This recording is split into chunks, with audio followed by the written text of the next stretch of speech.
एक सफ़र वो था जिसमें कोई हम सफ़र था। एक सफ़र आज है जिसमें उसकी यादें हम सफ़र हैं। बाकी ज़िंदगी का सफ़र जारी है। देखते हैं कौन मिलता है और कौन साथ छोड़ता है। तो हेलो गाइस, कैसे आप सब लोग। मैं उम्मीद करता हूँ सब ठीक होंगे, खैरियत होंगे और अपने अपने घर में होंगे। मैं आपका अपना छोटा भाई अरुण बघेल आ गया हूँ एक नई स्टोरी लेकर जो आपको बेहद पसंद आने वाली है और आपके दिल को छू जाने वाली है। इससे पहले अगर आपने हमारे चैनल को सब्सक्राइब नहीं किया तो प्लीज़ हमारे चैनल को सब्सक्राइब करके बेल आइकन को ज़रूर प्रेस करें ताकि आपको हर वीडियो का नोटिफिकेशन सबसे पहले मिले और आप हर वीडियो को सबसे पहले देख पाएँ और हर कहानी को सबसे पहले सुन पाएँ। तो स्टार्ट करते हैं आज की प्यार भरी कहानी। ट्रेन चलने को ही थी कि अचानक कोई जाना पहचाना सा चेहरा जनरल बोगी में आ गया। मैं अकेली सफ़र पर थी, सब अजनबी चेहरे थे। स्लीपर का टिकट नहीं मिला तो जनरल डिब्बे में ही बैठना पड़ा। मगर यहाँ ऐसे हालात में भी उस शख्स से मिलना जिंदगी के लिए एक संजीवनी के समान था। जिंदगी भी कमबख्त कभी कभी अजीब से मोड़ पर लाकर खड़े कर देती है। ऐसे हालातों में सामना करवा देती है जिसकी कल्पना तो क्या कभी ख्यालों में भी नहीं सोचा होता है। वो आया और मेरे पास ही खाली जगह पर बैठ गया। ना उसने मेरी तरफ देखा और ना ही मुझे पहचानने की कोशिश की। कुछ इंच की दूरी बनाकर चुपचाप पास आकर बैठ गया। बाहर सावन की रिमझिम लगी थी, इस कारण वो कुछ भीग गया था। मैंने कनखियों से नज़र बचाकर उसे देखा। उम्र के इस मोड़ पर भी कमबख्त वैसा का वैसा ही था। हाँ, कुछ भारी हो गया था मगर इतना ज़्यादा भी नहीं। फिर उसने जेब से चश्मा निकाला और मोबाइल में लग गया। चश्मा देखकर मुझे कुछ आश्चर्य हुआ। उम्र का यही एक निशान उस पर नजर आया था कि आंखों पर चश्मे चढ़ गया था। चेहरे पर और सर पे मैंने सफ़ेद बाल खोजने की कोशिश की मगर मुझे नहीं दिखे।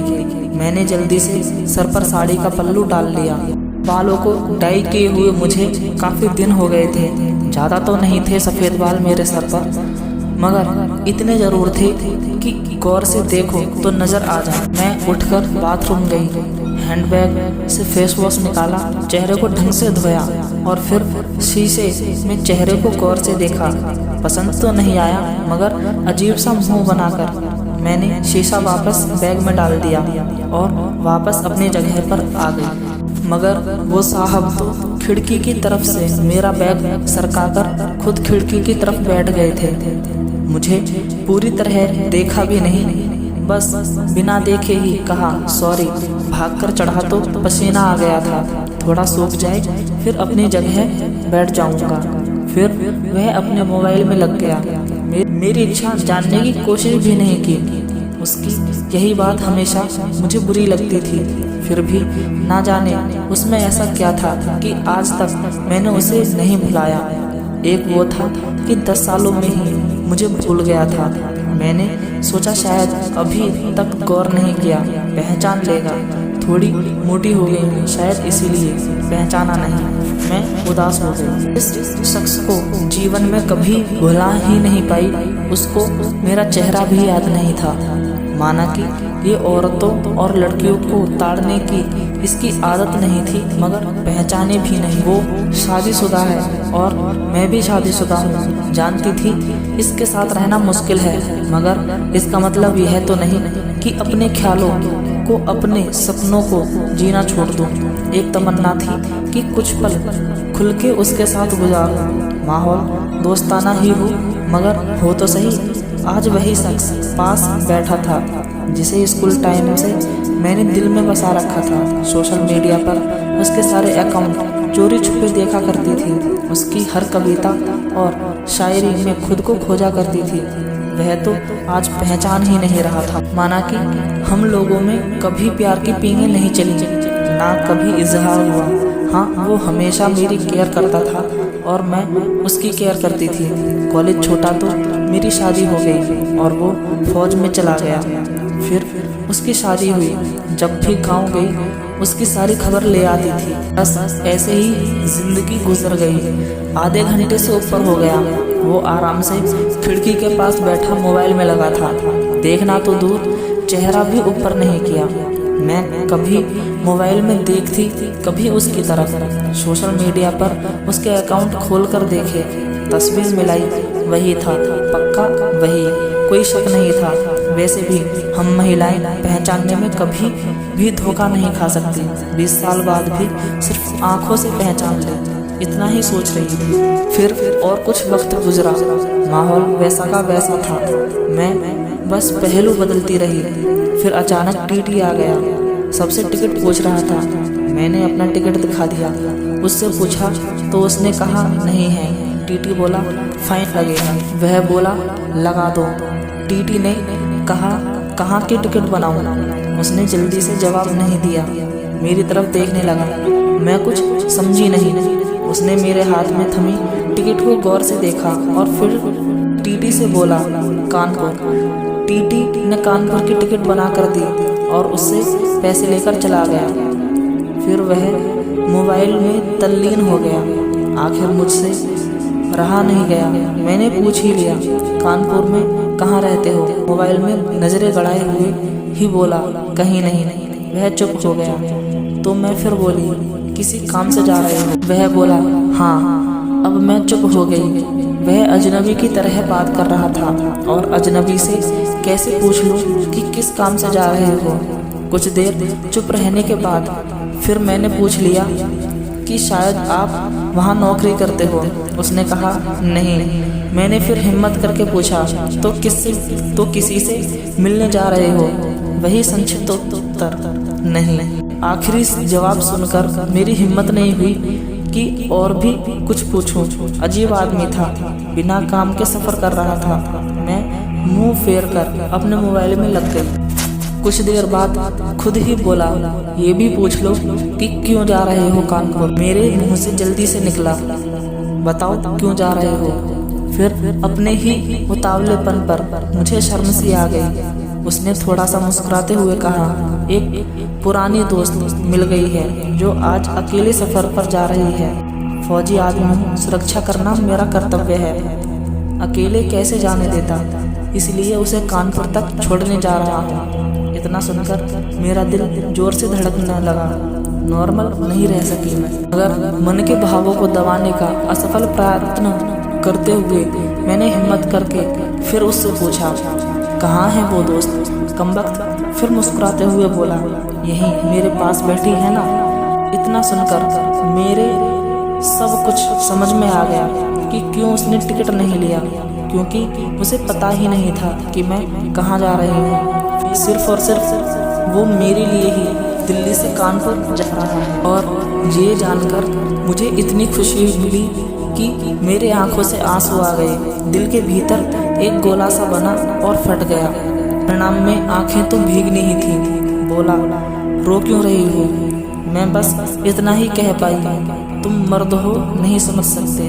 वह बोला क्योंकि थोड़ा बहुत लिख लेता हूँ, इसलिए एक कवि और लेखक भी हूँ, सब समझ सकता हूँ। मैंने खुद को संभालते हुए कहा शुक्रिया मुझे पहचानने के लिए और मेरे लिए इतना टाइम निकालने के लिए।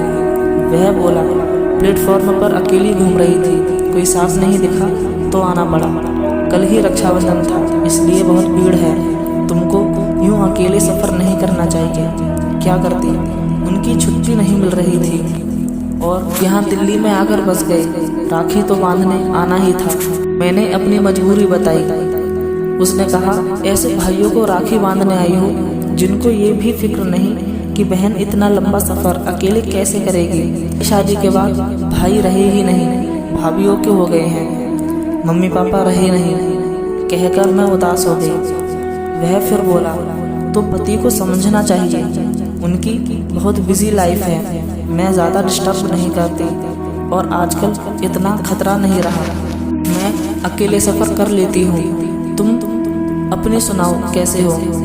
उसने कहा अच्छा हूँ, कट रही है ज़िंदगी। मेरी याद आती थी क्या? मैंने हिम्मत करके पूछा। वह चुप हो गया, कुछ नहीं बोला। तो मैं फिर बोली सॉरी, यूं ही पूछा मैंने, अब तो परिपक्व हो गए हैं, कर सकते हैं ऐसी बातें। उसने शर्ट की बाजू की बटन खोलकर हाथ में पहना वो तांबे का कड़ा दिखाया जो मैंने ही फ्रेंडशिप डे पर उसे दिया था। बोला याद तो नहीं आती थी, पर कम वक्त ये तेरी याद दिला देता था। कड़ा देखकर दिल को बहुत सुकून मिला। मैं बोली, कभी संपर्क क्यों नहीं किया? वह बोला, डिस्टर्ब नहीं करना चाहता था। तुम्हारी अपनी जिंदगी है और मेरी अपनी जिंदगी है।